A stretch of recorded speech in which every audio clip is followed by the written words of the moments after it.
तर द्वेषाचे मंत्री असं मंत्रिपद नितेश राणेंना द्यावं अशी प्रतिक्रिया रोहित पवार देत आहेत। तर नितेश राणेंना कोणी इतिहास शिकवला त्यांना विचारावं असं शिंदे गटाचे नरेश म्हस्के यांनी म्हटलंय। नितेश भाऊ राणे काँग्रेसमध्ये असताना वेगळा इतिहास सांगायचे, वेगळी भूमिका मांडायचे, सावरकरांच्या विरोधात बोलायचे। आता ते बीजेपीमध्ये आलेले आहेत, त्यामुळे बीजेपीने जो आजपर्यंत इतिहास पुढे आणलाय जो चुकीचा आहे त्याची पाठराखण ही नितेश राणेंना करावी लागेल।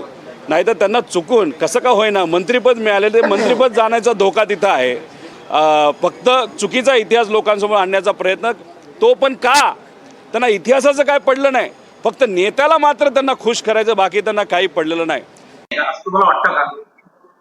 नितेश राणे आणि त्यांनी केलेलं वक्तव्य याविषयी जर आपण त्यांना जो काही त्यांना जो इतिहास कोणी शिकवला असेल किंवा इतिहास जो माहिती असेल त्याची माहिती आपण त्यांच्याकडनं घ्यावी असं मला वाटतं।